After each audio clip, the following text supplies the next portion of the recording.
मुरली है 18 जनवरी 1999। बाप दादा एक बात का फिर से अटेंशन दिला रहे हैं कि वर्तमान वायुमंडल के अनुसार मन में, दिल से अभी वैराग्य वृत्ति को इमर्ज करो। बाप दादा ने हर बच्चे को, चाहे प्रवृत्ति में है, चाहे सेवा केंद्र पर है, चाहे कहाँ भी रहते हैं, स्थूल साधन हर एक को दिए हैं। ऐसा कोई बच्चा नहीं जिसके पास खाना, पीना, रहना इसके साधन नहीं हो। जो बेहद के वैराग की वृत्ति में रहते हुए आवश्यक साधन चाहिए वह सबके पास है। अगर कोई को कमी है तो उसके अपने ये मुरली हमने पढ़ी है, ये अभी अभी चली हुई संडे की मुरली है। अगर कोई के पास कमी है किस चीज की, खाना, पीना और रहना, तो वह उसके अपने अलबेलेपन या आलस्य के कारण है। बाकी ड्रामानुसार बाप दादा जानते हैं कि आवश्यक साधन सबके पास है। जो आवश्यक साधन है वह तो चलने ही है, लेकिन कहाँ कहाँ आवश्यकता से भी ज्यादा साधन है। साधना कम है और साधन का प्रयोग करना या कराना ज्यादा है। इसलिए बाप दादा आज बाप समान बनने के दिवस पर विशेष अंडरलाइन करा रहे हैं कि साधनों के प्रयोग का अनुभव बहुत किया है। जो किया वह भी बहुत अच्छा किया है। अब साधना को बढ़ाना है। अब साधना को बढ़ाना है, अर्थात बेहद की वैराग वृत्ति को लाना है। उदाहरण दे रहे बाबा, ब्रह्मा बाप को देखा लास्ट घड़ी तक बच्चों को साधन बहुत दिए, लेकिन स्वयं साधनों के प्रयोग से दूर रहे। रहते हुए, होते हुए दूर रहना, इसे कहेंगे वैराग्य। वैराग की परिभाषा क्या दिया है? होते हुए भी दूर रहना। लेकिन कुछ है ही नहीं और कहे कि हमको तो वैराग है, हम तो है ही वैरागी, तो वह कैसे होगा? वह तो बात ही अलग है। सब कुछ होते हुए नॉलेज और विश्व कल्याण की भावना से, बाप को स्वयं को प्रत्यक्ष करने की भावना से अभी साधनों के बजाय बेहद की वैराग्य वृत्ति हो। जैसे स्थापना के आदि में, दूसरा उदाहरण बाबा दे रहे, स्थापना के समय का। स्थापना के आदि में साधन कम नहीं थे, लेकिन कौन सी भट्टी में पड़े? बेहद के वैराग वृत्ति की भट्टी में पड़े हुए थे। वह 14 वर्ष जो तपस्या की, यह बेहद के वैराग्य वृत्ति का वायुमंडल था। बाप दादा ने अभी साधन बहुत दिए हैं। साधनों की अभी कोई कमी नहीं है, लेकिन होते हुए बेहद का वैराग्य हो। मुरली है 18 जनवरी 1999। बाबा एक बात पर विशेष अटेंशन दिला रहे हैं कि वर्तमान वायुमंडल के अनुसार कहाँ वैराग हो? मन से, दिल से अभी वैराग्य वृत्ति को इमर्ज करो। ऐसा कोई नहीं है जिसके पास खाना, पीना और रहना नहीं है। इन चीजों के लिए जितने साधन चाहिए उतने बाप दादा ने दिए हैं। अगर किसी के पास ये भी नहीं है तो ये उसका ही आलस्य है, उसका ही अलबेलापन है। तो चाहे प्रवृत्ति में रहते, चाहे सेवा केंद्रों पर रहते, साधनों के होते हुए भी साधना कम ना हो। उदाहरण दो दिए हैं। सबसे पहला उदाहरण दिया है ब्रह्मा का, होते हुए दूर रहना, ये है वैराग। जहां राग का अभाव हो वो अवस्था है वैराग की। जहां राग नहीं है, जहां राग समाप्त हो गया है, छोटी छोटी कामनाएं भी जहां नहीं है, जिस जिस व्यक्ति से हम जब जब कामनाएं रखते हैं तब तक दुख की प्रतीति, दुख का अनुभव होता है। चाहे छोटी छोटी कामनाएं, छोटी छोटी एक्सपेक्टेशंस, आकांक्षाएं जब भी रखेंगे तब तक उसके साथ साथ उसके पिछाड़ी में दुख आएगा।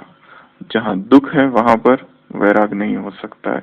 दो प्रकार से वैराग उत्पन्न होता है, एक दुख से वैराग उत्पन्न होता है, एक सुख से वैराग उत्पन्न होता है। कौन सा अच्छा है?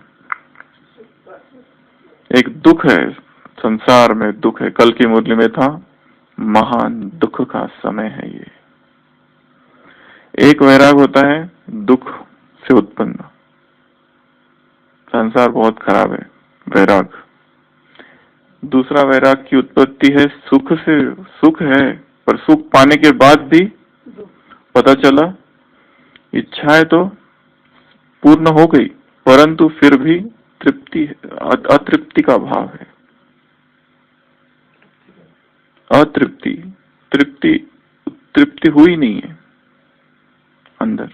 सुख पा लिया, एक वस्तु पाने की इच्छा थी, घर चाहिए, घर मिला, पहले भागदौड़ थी घर चाहिए की, मिलने के बाद मिल तो गया परंतु फिर भी तृप्ति नहीं आई। वैराग दो प्रकार के होते हैं, एक तो दुख है संसार में, इसके लिए वैराग। दूसरा सुख से उत्पन्न वैराग। जो दुख से उत्पन्न वैराग होता है वो लंबा समय नहीं टिकता है। जो सुख से उत्पन्न वैराग है, सब कुछ है फिर भी वैराग, ये एक अलग प्रकार का वैराग है। बाबा यहाँ और एक बात कह रहे हैं कि जिसके पास कुछ है ही नहीं वो कहे मैं वैरागी हूँ, वो वैरागी नहीं है। वैराग तो उसके पास है जिसके पास सब कुछ है।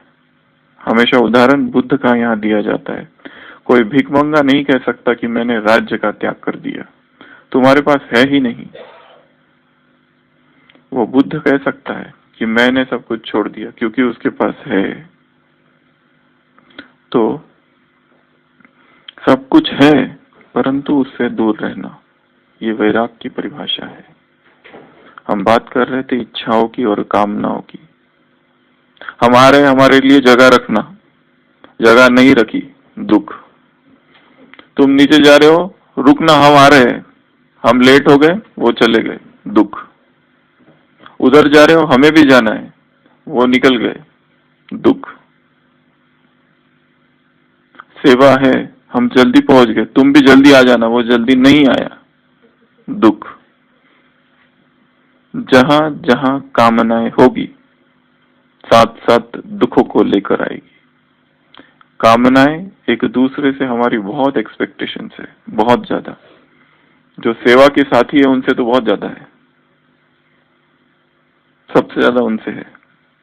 हमने कभी प्रकट नहीं की परंतु है अवचेतन में, अंदर ही अंदर एक्सपेक्टेशन से भरे हुए है। वही हमें बार बार दुखी करता है। हर बात में एक्सपेक्टेशन है। हमने सेवाएं की, मान मिलना चाहिए, कम से कम नाम तो लेना चाहिए था भाषण में कि हमने भी कुछ किया।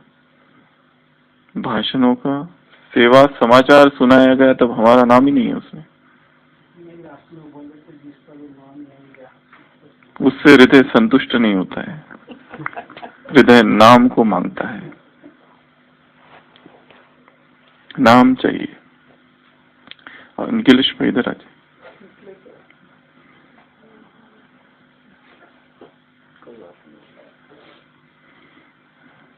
तो जब तक आत्मा तृप्त उससे नहीं होती है, लेना पड़ेगा नाम। जब तक नाम उसे ना मिल जाए तब तक उसे तृप्ति नहीं होती है।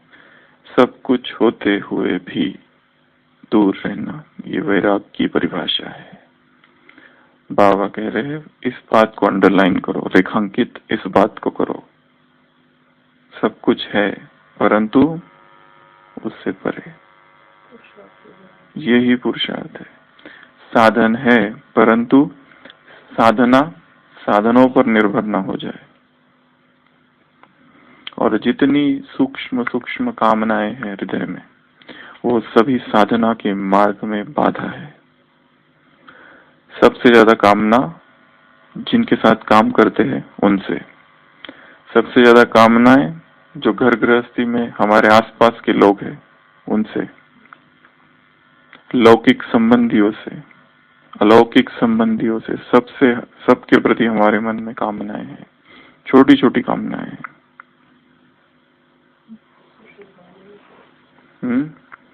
वो कामनाएं हमारे ही दुख का कारण है। किसी भी व्यक्ति से थोड़ी भी कामना रखना अर्थात दुख को आमंत्रण देना, इनविटेशन टू सॉरो। हाँ, कामनाएं, अपेक्षाएं, एक्सपेक्टेशंस, ये सारी बातें जो है वो दुखी करती है, वैरागी बनने नहीं देती। ये मार्ग वैराग्य का मार्ग है। इस मार्ग पर हमें अकेला ही चलना है। इस मार्ग पर किसी को भी साथ नहीं लेके जा सकते। पुरुषार्थ से वैराग्य है तो ये जो मार्ग है, किसी को भी साथ लेने की कोशिश की कि इसके साथ पुरुषार्थ अच्छा हो सकता है, ये अच्छा पुरुषार्थी है, इसको थोड़ा साथ लेकर चलते हैं। या किसी को पुरुषार्थी बनाने की कामना है, इच्छा है अंदर कि हम चाहते हैं ये बहुत अच्छा पुरुषार्थ करे, इसके ऊपर हम मेहनत कर रहे हैं, परंतु वो नहीं करता है, वो भी दुख को ही आमंत्रण देगा। क्यों नहीं पढ़ते तुम मुरली, क्यों नहीं कुछ करते? चलो आज इस मुरली का डिस्कशन करेंगे, 2 बजे करेंगे, ठीक है। हमने तो बहुत तैयारी की पर उसने की ही नहीं तैयारी। भावनाएं तो बहुत अच्छी है परंतु हमें ही दुखी कर रही है, अब क्या करें। हमने तो तैयारी की, उसने की ही नहीं। हमने कहा कि ये इतने टाइम पर हम इसकी चर्चा करेंगे, तुम भी पढ़ के आना, हम भी पढ़ के आएंगे, वो पढ़ के ही नहीं आता है या टाइम ही नहीं है, या बहुत सारे ऐसे कारण है कि जिसको कुछ किया नहीं जा सकता है। सेवाएं बहुत सारी है कि ज्ञान के लिए समय नहीं है, सेवाओं में खो गए हैं। चिंतन के लिए हमारे पास समय चाहिए। चिंतन, चर्चा जो ज्ञान की हो वो चिंतन को स्टिमुलेट करे, ट्रिगर करे अंदर। केवल मुरली पढ़ना, सुनाना, सुनना, केवल याद करना, उसको रटना और सुनाना, इससे कोई हलचल ना हो, आंदोलन उत्पन्न हो, क्रांति हो अंदर चेतना में। जब तक क्रांति नहीं होगी तब तक शांति नहीं होगी। ऐसे तो क्रांति हो, आंदोलित हो विचार, हलचल उत्पन्न हो, पता चले कि जो कुछ कर रहा हूं उसमें कहीं ना कहीं तो गलती है, तो फिर कुछ अच्छा करने की इच्छा उत्पन्न होगी। ये जो मार्ग है अध्यात्म का, सीधा मार्ग नहीं है, जिगजैग है, टेढ़ा मेढ़ा, घुमावदार, सर्पिन, सर्प की तरह, ऐसा मार्ग है ये, जिगजैग। शिखर इधर है, मार्ग सीधा नहीं है, हम जिगजैग है, कभी नीचे जाते, कभी ऊपर जाते, कभी नीचे, कभी ऊपर, कभी दाएं, कभी बाएं, कभी दक्षिण, कभी उत्तर, कभी पूरब। एक ही परिस्थिति बार बार उसी तरह की आती है, परंतु हमारी जो स्थिति है वो अलग अलग है। दृश्य एक ही है पर कभी यहाँ है तो कुछ और दिख रहा है, कभी ऊपर है तो कुछ और दिख रहा है, कभी उधर साइड है तो कोई और दिख रहा है। ये जो शिखर है, शिखर तो ऊंचा है परंतु जो मार्ग है वो भी ऐसा ऐसा है, जिगजैग। एक ही दृश्य, एल्टीट्यूड जिसको कहते हैं, ऊंचाई, हर बार अलग अलग है।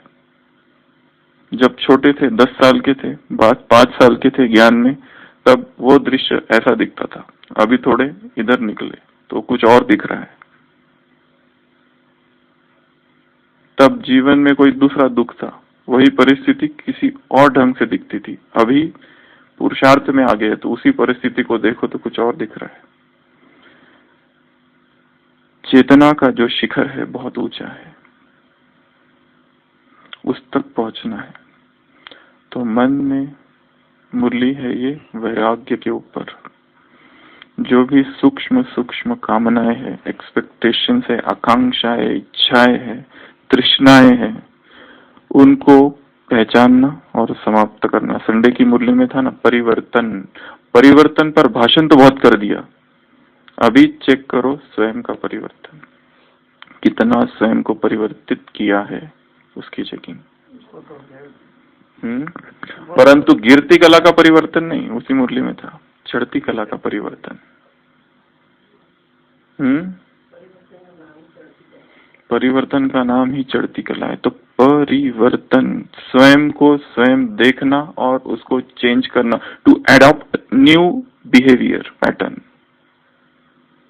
To adopt new point of view, एक नया दृष्टिकोण चीजों की तरफ देखने का, एक नया स्वभाव जो कि पहले नहीं था, अभी ज्ञान के आधार से उसकी स्थापना हुई है। जो वैराग हो वो दुख के कारण नहीं हो, दुखों से सीखकर, दुखों को समझकर फिर वैराग उत्पन्न हो। एक चीज हमने की, वो करने के बाद दुख की प्राप्ति हुई, परंतु दुर्भाग्य ऐसा है मनुष्य का कि वो सीखता नहीं है अनुभव से, बार बार वही गलती करते रहता है और फिर दुखी होते रहता है। दुखी होना भी एक जैसे स्वभाव है। सुख मिल रहा है, जैसे दुख मिला पकड़ लेता है उसको। 10 लोगों ने आके तारीफ की, वो याद नहीं है, किसी एक ने निंदा कर दी, उसको ऐसा पकड़ा कि दिन रात उसी का ही चिंतन है। अब ऐसा मुझे कहा, उसने कहा, ये भी पेन एब्जॉर्प्शन, शिवानी बहन कहते हैं ना, एब्जॉर्बिंग पेन, पेन एब्जॉर्ब कर लेते, सोख लेते दूसरों के दुखों को। तो वैराग अर्थात सब कुछ है, परंतु सबसे परे, सबसे अलग। ये मार्ग, पुरुषार्थ, in one word is independence, संपूर्ण स्वतंत्रता।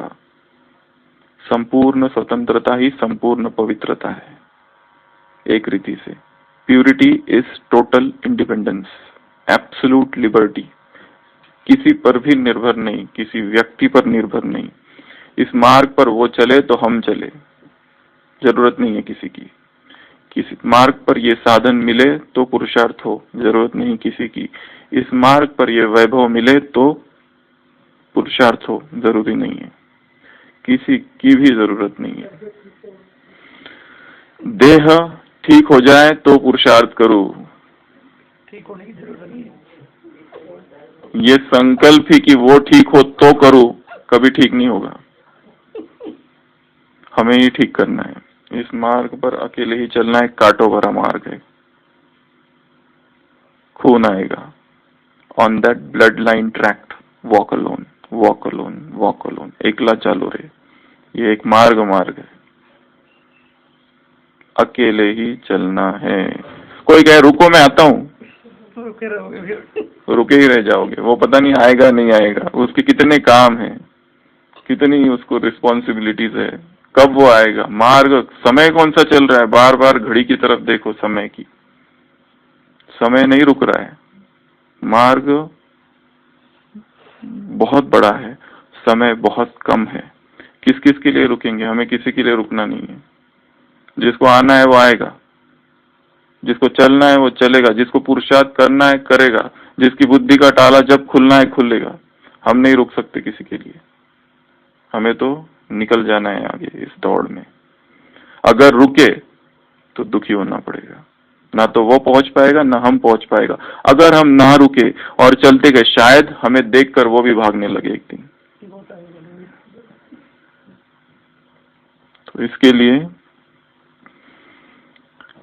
एक है राग, एक है वैराग, एक है बेहद का वैराग। त्रिकोण बनाओ, एक जगह राग है, एक जगह वैराग है, एक जगह बेहद का वैराग, जिसके लिए दूसरा शब्द शास्त्रों में दिया है वीतराग। वीतराग ये राग और वैराग दोनों से परे, वह अवस्था को लाना है। केवल राग मिट जाना इतना काफी नहीं है, उसको कुछ और ज्यादा प्राप्ति हो जाए तो सब छूट जाए इधर का। दुख से उत्पन्न जो राग वैराग है वो राग का शीर्षासन है। एक तरफ संसारी, एक तरफ गृहस्थी, एक तरफ सन्यासी। गृहस्थी विषयों में डूबा हुआ है और सन्यासी विषयों को छोड़ा हुआ है, पर विषयों का चिंतन करते रहता है, मैंने ये छोड़ा, मैंने ये छोड़ा, मैंने ये छोड़ा। अवस्था दोनों की ज्यादा अंतर नहीं है। एक ने सब कुछ पकड़ा है, एक ने सब कुछ छोड़ा है। जिसने सब कुछ पकड़ा है वो उसी का चिंतन कर रहा है, और जिसने सब कुछ छोड़ा है वो भी उसी का चिंतन कर रहा है। एक काम विकार में डूबा हुआ है, वो काम विकार का चिंतन कर रहा है। दूसरा है इस दंभ से भरा हुआ है कि मैंने काम विकार छोड़ा है, वो भी उसी का चिंतन कर रहा है, वो भी उसी स्त्री और उसी पुरुष का चिंतन कर रहा है। इन दोनों से ऊपर वीतराग, वैराग, बेहद का वैराग। देह भी नहीं है, देह के संबंध भी नहीं है। जब तक देह की इच्छाएं और तृष्णाएं और वासनाओं से उत्पन्न निकलती नहीं आत्मा, इस मार्ग का कुछ भी समझ में नहीं आ सकता। ये सब सूक्ष्म है। ये भाग्य कम नहीं है, यह देन कम नहीं है, यह मिलन कम नहीं है। 3 वाक्य आए हैं अव्यक्त वाणी में। यह देन जो भगवान ज्ञान दे रहा है, चक्र का रहस्य कितना हमने समझा है, चक्र का ज्ञान कितना हमने समझा है। ये देन कम नहीं है, ये प्राप्ति कम नहीं है, दिव्य प्राप्तियां है। स्वयं भगवान अवतरित हो रहा है यहाँ पर। परमात्मा अवतरित होते सबसे पहली और बड़े से बड़ी प्राप्ति है, खास प्राप्ति। ब्रह्मा कुमार और ब्रह्मा कुमारी श्रेष्ठ जीवन है, खास प्राप्ति। इस प्राप्ति का मूल्य बहुत बड़ा है, कॉस्ट प्राइस बहुत बड़ा है। ऐसी ये प्राप्ति है, ऐसा ये भाग्य है। सारे चक्कर के अंदर फर्स्ट नंबर, मुरली की लास्ट लाइन पार्टियों की मुलाकात से पहले, ये भाग्य कैसा है? फर्स्ट नंबर का भाग्य है। ये सारी चीजें समझने के लिए जबरदस्त प्यूरिटी की आवश्यकता है। राग का अभाव चाहिए। जहाँ राग है, इच्छाएं है, कामनाएं है, देह के प्रति आकर्षण है, वहां केवल शब्द मात्र है ये सब बातें। वो जो मिलन जिसकी भगवान वर्णन कर रहे हैं कि तुम्हें खुद भगवान मिल रहा है, भगवान ओरिजिनल बच्चों को प्राप्त हो रहा है। संगम युग पर समय जो है उसको तुमने पाया है, पा रहे हो, पाते रहोगे। Present tense, present continuous tense, future continuous tense, एक ही वाक्य में 3। तो ये प्राप्तियां बहुत ही सूक्ष्म है, प्राप्तियां अदृश्य है, सूक्ष्म है। ये मिलन अव्यक्त है, सूक्ष्म है। यहाँ सब कुछ ही सूक्ष्म है और सब कुछ ही अदृश्य है।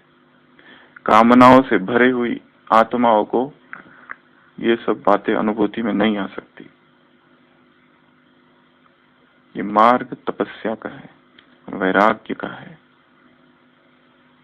तो स्वयं को मौज का मार्ग है। वो मौज अर्थात बेहद का वैराग, वो है सुख से उत्पन्न हुआ वैराग, वो ही सच्चा वैराग है। दुख से उत्पन्न जो वैराग है वो दुखों का ही चिंतन करते रहता है, उसमें संघर्ष है। उसमें बाबा ने कहा ना संडे की मुरली में, ब्राह्मण जीवन मुश्किल जीवन नहीं है, ये ज्ञान मुश्किल नहीं है, परंतु लड़ाई करने लग जाते हैं। ये योग भी क्या है? आत्मा परमात्मा का मिलन, ये भी मुश्किल नहीं है, नाचना और गाना है, परंतु स्थूल नाचना और स्थूल गाने से इसका कोई संबंध नहीं है। ये मन का नाच है, मन का नृत्य और मन का संगीत है। तो क्या सुना इसमें? वैराग, सब कुछ होते हुए भी दूर रहना अर्थात वैराग, एक ब्रह्मा का उदाहरण। दूसरा 14 वर्ष की जो भट्टी में वैराग्य से भट्टी में पड़े, वो स्वतः ही वैराग, वैराग वो है जो स्वतः आ जाए, करने की आवश्यकता ना पड़े, अंदर से जब खाली हो जाता है। कबीर ने कभी कहा है कि कैसे बन जाओ उस बांसुरी की तरह। बांसुरी होती है ना, फ्लूट, मुरली, वो खाली होती है। जब वो खाली होगी तब परमात्मा के अधर होठ उस पर लगेंगे और संगीत निकलेगा, तब तक नहीं। जब उसमें बहुत कुछ भरा है, संगीत नहीं निकल सकता है। जब ये भाव है कि मैं ये कर रहा हूं, ये मैं भी उसमें भरा है तो नहीं निकलेगा, इच्छाएं उसमें है तो नहीं निकलेगा। सरेंडर जिसको कहते हैं। जीसस क्राइस्ट के शिष्य थे, उनमें बड़ी आशाएं थी कि ये कुछ चमत्कार दिखाएगा सूली पर उसने नहीं दिखाया। कोई चमत्कार नहीं दिखाया वहां पर। जीवन भर चमत्कार दिखाए पर वहां नहीं दिखाया। चाहता था तो क्या अपने आप को रोक नहीं सकता था? जो मरे हुए को जिंदा कर सकता है, जो बीमार को ठीक कर सकता है, अंधे को आंख दे सकता है, वो स्वयं को नहीं बचा सकता है? बचा सकता था। क्या इतना शक्तिहीन हो गया? वहां उसने प्रदर्शन किया स्वयं का परमात्मा के प्रति प्रेम। Thy will shall be done, मेरी नहीं तेरी। जाई विधि राखे राम, ताई विधि रही है। जैसा वो रखे वैसा। वहां संपूर्ण सरेंडर का भाव था। वो वास्तव में वैराग्य था। रियल, ट्रू, डिवाइन रिनंसिएशन वो था। एब्सोल्यूट सरेंडर कि अंदर खाली हो गया। संसार में शक्तिशाली कौन है? जिसमें जितना ज्यादा ईगो है वो शक्तिशाली है। संसार में शक्तिशाली कौन है? एग्रेशन जिसमें है, हिंसा जितनी है। संसार में शक्तिशाली जिसमें विल पावर जितना है, वायलेंस जितना है, एग्रेशन जितना है। अध्यात्म में शक्तिशाली वो है जहां नथिंगनेस है, संपूर्ण स्वयं को खाली कर दिया है। वो आध्यात्मिक रीति से शक्तिशाली है क्योंकि वहां संपूर्ण सरेंडर का भाव है। मैं नहीं तू, मैं नहीं तुम, मैं नहीं कर रहा हूं, मैं तो केवल एक पैसेज हूं, एक मार्ग, बस कुछ भी नहीं हूं। वो है बांसुरी जैसा हो गया है, वो बजा रहा है उसे। सुदेश बहन ने एक बार इतना अच्छा उदाहरण दिया था, अभी एक हफ्ता पहले ज्ञान सरोवर में साकार मुरली का क्लास हुआ था। उसमें उन्होंने कहा था कि बाबा ऊपर टंकी है, एक नल है और नीचे पानी पीने वाला है। जो निमित्त आत्माएं हैं, निमित्त समझना अर्थात नल समझना, ऊपर पानी है वो यहां से आ रहा है, बस हमारा क्या है उसमें। अगर नल सोचे देखो मैं पानी दे, अरे तुम थोड़ी दे रहे हो, पानी ऊपर है टंकी में, नल यहाँ है, नीचे जो पी रहे हैं वो पी रहे। अगर नल सोचे कि मैं, नल ने कंट्रोल तो किया हुआ है ना, पानी सारे पर वो निमित्त भाव है। नल में कोई संकल्प नहीं है, वो कहता है बस ऊपर जो है वो आ रहा है। नल भाव तो स्वयं को निमित्त भाव का ये उदाहरण है। खाली कर दिया, वहां मैं नहीं है, अहंकार नहीं है, मैं ऐसा मैं वैसा, मैंने ये मैंने वो, मैंने ये भी किया मैंने वो भी किया। तुम हो कौन करने वाले? Who are you? संगम युग पर सब कुछ, सारी सेवाएं परमात्मा द्वारा हो रही है, उसकी कृपा दया आशीर्वाद। यहाँ जो बैठे हैं ये भी उसकी कृपा दया आशीर्वाद है। कोई समझे कि मैं कर रहा हूं तो गिर जाएंगे नीचे। वो भाव आते ही पुरुषार्थ समाप्त हो जाता है। सब कुछ उसके हाथ में दिया हुआ है, हमारा कुछ नहीं है। वो चला रहा है, उसको सेवा करानी थी कराई। अरे निमित्त का कहां से मैं? तुमको निमित्त बनाया है। बहुत बड़ा प्रसिद्ध गायक है हुए जो है भारत में, मोहम्मद रफी। जितने गायक आज तक हुए शायद इतना विनम्र शायद ही कोई होगा। उसने अपने बारे में एक बहुत अच्छी बात कही थी मोहम्मद रफी ने कि अगर खुदा चाहता तो ये आवाज किसी और को भी दे सकता था, पर उसने मुझे दिया, ये आवाज मुझे दी, इसमें मेरी क्या बड़ाई है? लोग कहते तुम्हारी आवाज बहुत अच्छी है, कोई भी गीत तुम ऐसा गाते हो कि बस उसमें मधुरिमा, उसमें कितना माधुर्य है, उस आवाज में कितनी स्वीटनेस है। वो कहता है ये वो चाहता था, ये आवाज किसी और को भी दे सकता था, पर उसने मुझे दी, ये मेरा सम्मान किया है उसने। इसके लिए महिमा मेरी नहीं है, उसकी है। बाकी गायक देखो बहुत मैं रहता है गायकों में भी। अगर चांस नहीं दिया जाए गाने का तो आग। तो महानता उस कैपेबिलिटी, उस एबिलिटी, उस विशेषता की नहीं है, भाव की है। कैसा वो भाव है हमारे अंदर। अच्छा, ओम शांति। सभी अलर्ट होके बैठ जाइए।